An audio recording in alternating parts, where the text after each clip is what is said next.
Ndabaramukije mwese abakunzi b'Urukundo Gatatu TV.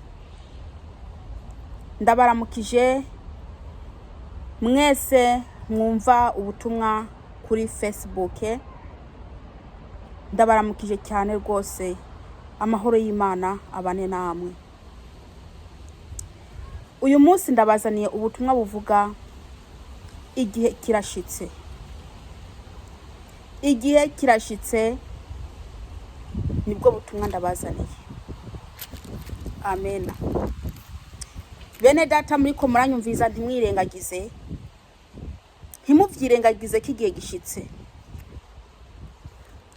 Kandi bamwe muri mwebwe murabizi, sinzi igituma muvyirengagiza. Igihe c'umwami Yesu kirashitse. N'ibintu byinshi biriko biratubaho biriko biravyerekana ko igihe gishitse. N'ibindi bigiye kuzaza bizerekana ko igihe gishitse. Gusa mwame mwiteguye kuko mutazi umunsi n'isaha. Amen. Benshi murasinziriye, nyamara nubwo usinziriye nukanguke. Nubwo usinziriye nukanguke. Uyu munsi ndabazaniye ijambo ry'Imana riri muri Mariko igice cya mbere ku murongo wa 14 n'uwa 15. Mariko, umuntu wese afite ijambo ry'Imana niyisomere, azingurure igitabo ciwe ca Bibiliya, asome ijambo riri muri Mariko igice cya mbere ku murongo wa 14 n'uwa 15. Ndazi ko inyigisho zibakura mu vyaha, ko muzanga, ariko nukunyihanganira nkora uko Imana yantegetse. Bene data nshuti z'umusaraba, nubwo muri ko murareba abantu barongorwa, abantu baje mu buzi, ntibiguhe kwiremesha, kuko no mu gihe cya Nowa niko vyari biri. Abantu barongora bakarongorwa, ariko umwuzure waraje giturumbuka.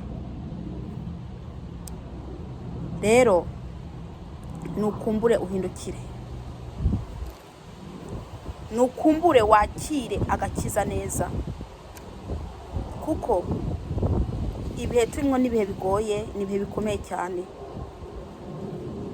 Umuntu ari mu mwuka w'Imana arazi ko Yesu Kristo ari mu kugaruka. Ndashima Imana ko yandokoye mu rupfu. Uyu munsi hari saa 10:50 nari ngiye kwicwa n'Umumegiziko. Umumegiziko yaragiye kunyica, ansanze aho nari mpagaze ndindiriye imodoka injana mu kazi. Niyo mpamvu ijambo ritubwira riti, mwame mwiteguye kuko mutazi umunsi cyangwa isaha.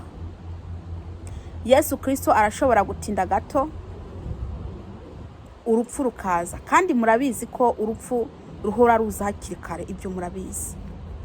Kandi murazi ko urupfu ruza rutakubwiye ko ruza. Nyamara iyo umuntu arimwo umwuka w'Imana, Imana hari ukuntu bimwereka inyuze no mu nzozi. Ibyari bigiye kumbaho uyu munsi nari nayibonye. Imana yari yabinyeretse binyuze mu nzozi. Nari nayibonye. Nari ngiye gushikirwa n'ikintu nari namaze kumenya, kubona mu nzozi ziwanjye. Ariko ndashima Imana yahabaye, yandinze ikangwanirira. Kandi ikindi shimira Imana nuko yafashe umunwa wanjye kawudoda, igafata n'ibitekerezo byanjye kabinkura mwe kabishira hariya, ikampa guhagarara ntuza, kandi ikampa no gukomera mw'ibyo bihe nari ngezemwo byo mu rupfu.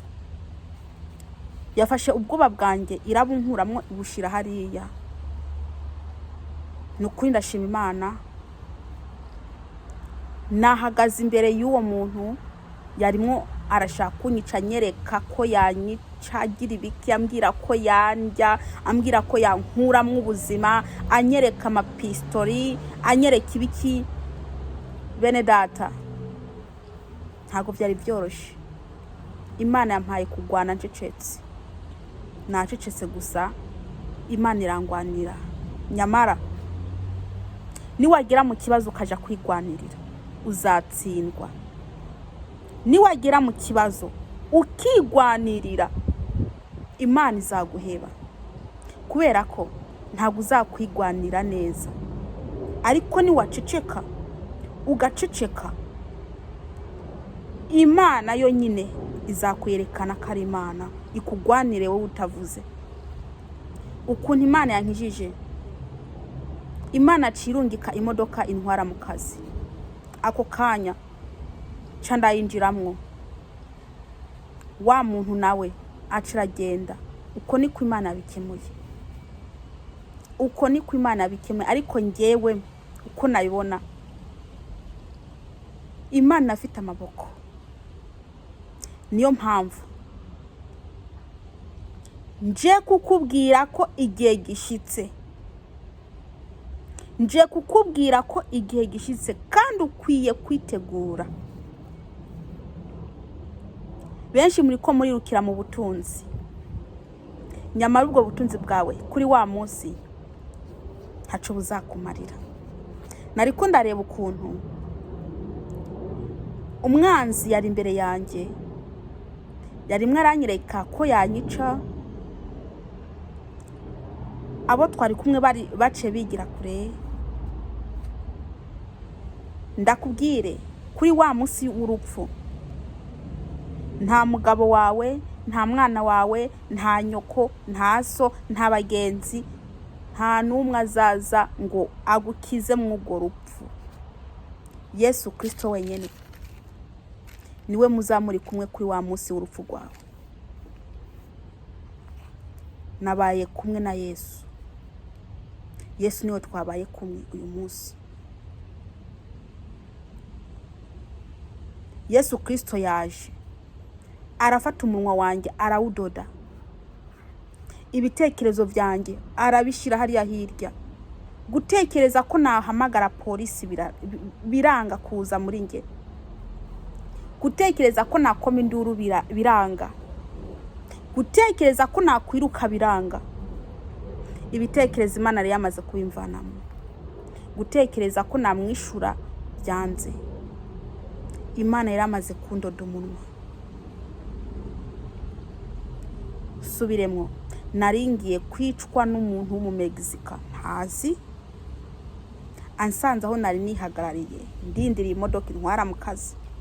Ndakubwije ukuri, nageze mu kazi ca nibuka ivy'Imana irangije kunkorera.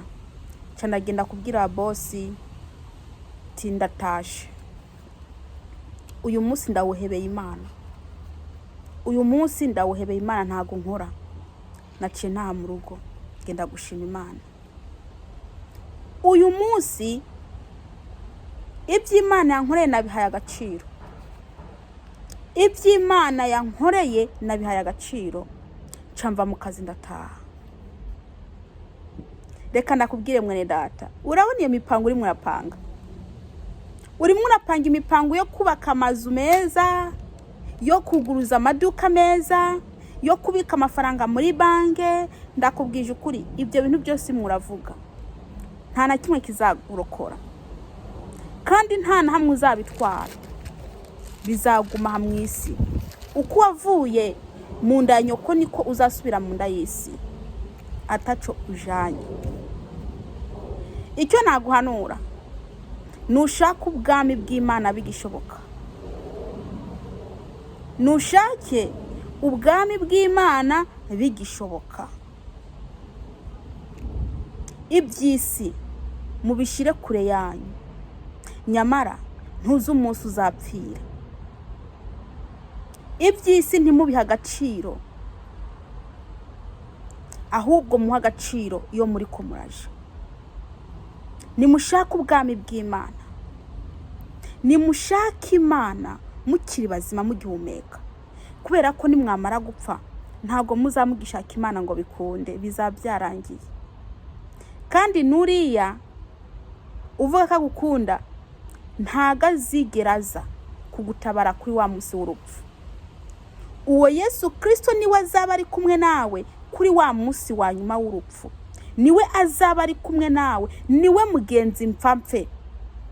Naho umugabo wawe arakubeshya ntago ari umugenzi wawe mpfapfe, nyoko arimwe arakubeshya si umugenzi wawe mpfapfe, umwana wawe arimwe arakubeshya si umugenzi wawe mpfapfe, abagenzi bawe barimwe barakubeshya ntago ari abagenzi bawe mpfapfe, kubera ko hageze kuri wa munsi w'urupfu ubu uzasigara gusa ari kumwe nawe ni Kristo Yesu.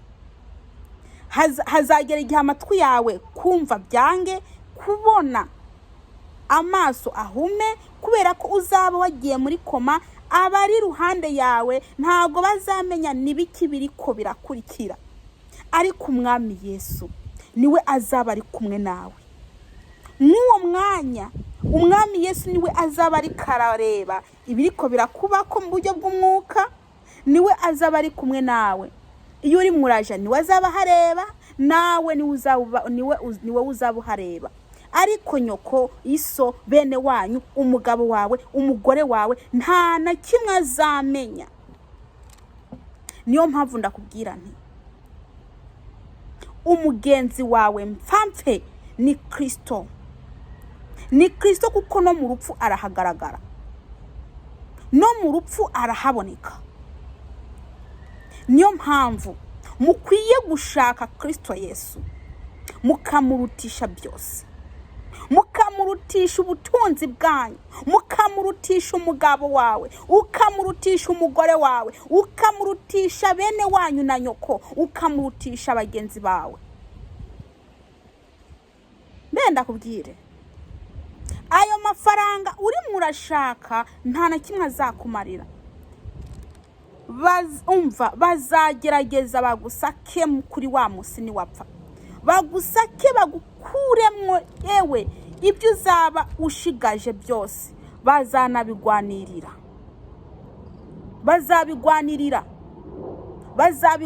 bazabigwaniramwo. Wewe uzaba ugiye kukuborera hariya, warataye umwanya wawe w'ubusa, waranse gushaka Yesu bigishoboka. Ufata umwanya wawe wose ugenda gushaka ubutunzi n'amazu meza n'abagore beza n'abagabo beza. Ufata umwanya wawe w'ubusa urawuta, ugenda gushaka abapfumu bakuragurira. Nyamara nushake Yesu bigishoboka. Nta zindi nyigisho rwose fite atari zo kukubwira wewe ko igihe gishitse, igihe kirashitse. Benshi ntago mukunda inyigisho ndabahereza, nyamara nubitekerezeho neza,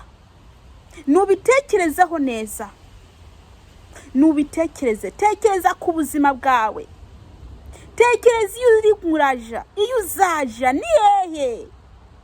Mbega utekereza kugura amamodoka meza utashitseho, cyangwa se uyiguza ugacupfa? Tekereza iyo uri muraja, tekereza iyo uri kuraja. Reka dusenge Imana, hanyuma tubandanye. Uwiteka Mana Nyiringabo, ndagushima ndaguhimbaje. Mana ndagushima kubitangaza wankoreye uyu munsi. Ndagushima ukuntu wankijije urupfu mwami nari ndarugezemwo. Ndagushima ukuntu wabanye nanjye Uwiteka. Ndagushima data ukuntu wambambiye amahema. Ndagushima Uwiteka Mana Nyiringabo, namenye icyatumye usigaza. Haleluya. Hariho abantu umpereza ngo ndabahereze. Yesu, hariho imitima ikiboshe ushaka ko mbabwiriza nkababwira ubutumwa bwiza maze babohoke. Mwami Yesu, ndagushima mwami w'abami, ndagushima ko wibutse ibikorwa byanjye ukanza kundokora. Ndagushima ukuntu wibutse imigambi yanjye yo kugukorera maze ukayikorera ukaza ukandokora. Ndagushima ko wibutse n'imirimo nakoze nagukoreye Mana ugacuza kundokora. Amashimwe n'impundu nibihabwe wewe umwami Yesu. Ndakweretse abantu bawe Uwiteka, ndakwinginze ugende bagiye neza. Mwami, ndagushize imbere no jambo ryawe, ndakwinginze urishimwe amavuta maze kugira ngo umuntu wari wese ari buryumvirize Mwami Yesu Kristo afashwe kandi rimuhindure. Ndakwinginze Mwami Yesu, ndonyekire umwuka wera maze nasame nawe avuge. Ndirukanye shitani n'abadayimoni mu izina rya Yesu Kristo umunyanazareti. Ndakwinginze ubane nanjye. Urakoze Mwami, genda ufungure imitima y'abantu bawe kugira ngo Mwami Yesu Kristo bumve ijambo ryawe. Genda uzibura amatwi y'abantu bawe kugira ngo bumve ijambo ryawe baryumvire. Urakoze, sabye nizeye kubyumvishije mu izina rya Yesu Kristo, amen. Dusome ijambo ry'Imana. Subiremo kandi Mariko igice cya mbere ku murongo wa 14 n'uwa 15. Dusome mu izina rya Yesu. Yohana amaze gushigwa mu ibohero, Yesu aja i Galilaya ababwira ubutumwa bwiza bw'Imana. Amen. Subiremo ino jambo. Yohana amaze gushigwa mu ibohero, Yesu aja i Galilaya ababwira ubutumwa bwiza bw'Imana. Ku murongo wa 15 ati, igihe kirashitse, ubwami bw'Imana buri hafi, mwihane mwemere ubutumwa bwiza. Amena. Subiremo. Ati, igihe kirashitse, ubwami bw'Imana buri hafi, mwihane mwemere ubutumwa bwiza. Iri ni ijambo ry'Imana. Iri ni ijambo Yesu Kristo yabwiye abantu. Yesu Kristo yariko aravuga ubutumwa bwiza, abwira abantu ko igihe gishitse, ubwami bw'Imana buri hafi, mwihane. Amena. Mwihane mwemere ubutumwa bwiza. Mwihane mwemere ubutumwa bwiza. Igihe kirashitse. Nkabanje kukubwira mwene data urimo uranyumviriza, igihe kirashitse, ubwami bw'Imana buri hafi. Ni wihane wemere ubutumwa bwiza, wemere ijambo ibyo ririko rirakubwira. Nimba ijambo ririko rirakubwira ati wihane, nukora iki ijambo ririko rirakubwira. Ureke gukomantaza umutima, ureke kwigira akaraha kajyahe, ureke kwigira muremure, nukora ibyo ijambo ririko riragutegeka. Ni wihane, wumve, wemerere ubutumwa bwiza. Niba ijambo rikubwiye riti wa musambanyi weva mu byaha, ukwiye kumvira ijambo ry'Imana. Yamara iminsi umaze niyuzi, iyo usigaje ntayuzi.